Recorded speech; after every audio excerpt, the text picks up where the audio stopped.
Now, for our viewers and listeners, we might as well clarify right now. So AI, we can divide into three different types. So there's ANI, which is artificial narrow intelligence. So Siri, your Roomba, Alexa, Google Maps, Google sure. Maps, autonomous vehicles, these types of things use a narrow form of AI that basically abides by its commands, by its algorithms. And as I said, I think the Steve Omohundro, um, your Roomba is not going to suddenly say, I want to be an accountant now, right? Like it's never going to move outside of its Not with out that, of its not with that attitude, that little Roomba. That's You need right. a growth mindset. That's right. It might scare the heck out of your cat or dog, but it's not going to become an accountant, right? Right. Anytime soon. So that's narrow intelligence.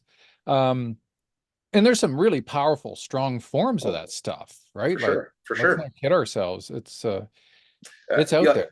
Yeah, well, in a way, ANI, narrow AI, right, is what beat humans at chess, at Go, at poker, Jeopardy. at Jeopardy, in protein folding, in Protein materials folding. discoveries. So, like, all Absolutely. in the reason game of diplomacy. So, yeah, it's just sort of StarCraft, right? All these little games, which are quite complicated, AI has so far bested humanity at. Yeah, it's doing well in the SATs and law school Yes, admission right? Bar exam, exams, yeah. all that kind of stuff. So it's powerful. Don't think it's like we call it weak NI, ANI, weak AI, but it's not that weak. It's got some push, that's for sure. But it is distinguished from two stronger forms, which is AGI, which is the biggest buzzword in the business, in the AI Yep. right now, which means artificial general intelligence. And that's an AI that will be able to multitask and think like a human, cross-referencing and thinking abstractly, but about, 10,000 times faster and better than any human ever could. And then there's the ultimate, the kind of the ASI or artificial super intelligence.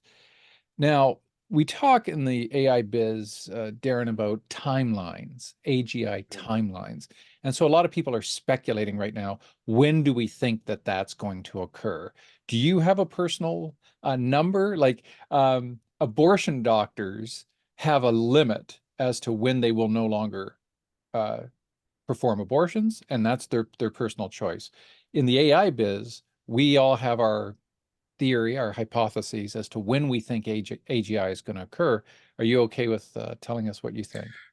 Nice to use a non-contentious parallel to talk about Yeah. AI timelines. So that aside, well, first, actually, I don't want to be pedantic because we're pedantic sometimes. On definitions, just so everyone knows, the term AGI seems like everyone would know what it means, but many people are using different definitions. Right. And just to have a highlight for that, including superintelligence. And in the book, I spend a lot of time trying to just think through what we might mean, how it might go.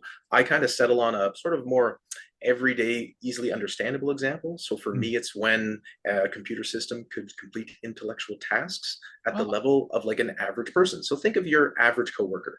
You have a coworker, they're working remotely. Can an AI system approximate that dynamic? That's kind of what I'm looking at. Now, to your point, an AI system, of course, is going to be super fast at some things in a way that human can't do. So there's going to be a mix of capabilities. But just like with humans, humans also have a mix of capabilities.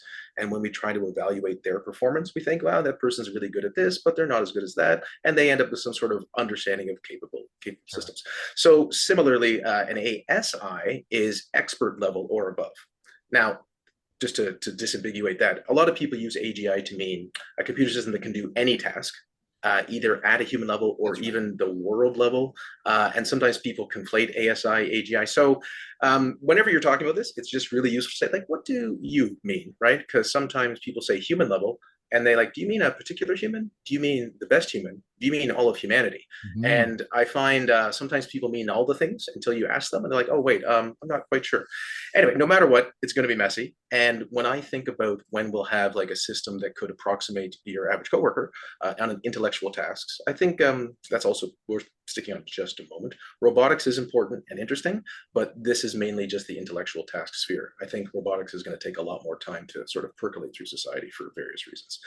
It's easier to write an essay about cutting hair than to do a haircut, I guess is That's what I'm true. trying to get at. So all that to say, I think AGI coworker stuff, that seems within 2 to 5 years to me, and ASI within 10, possibly.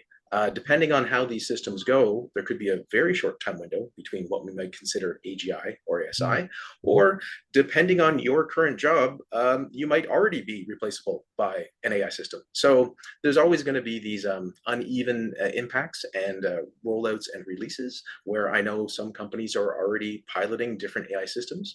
Usually it's for a lot of tasks, but jobs are made up of tasks. So if you put enough tasks together, then you can outsource at least some of the jobs.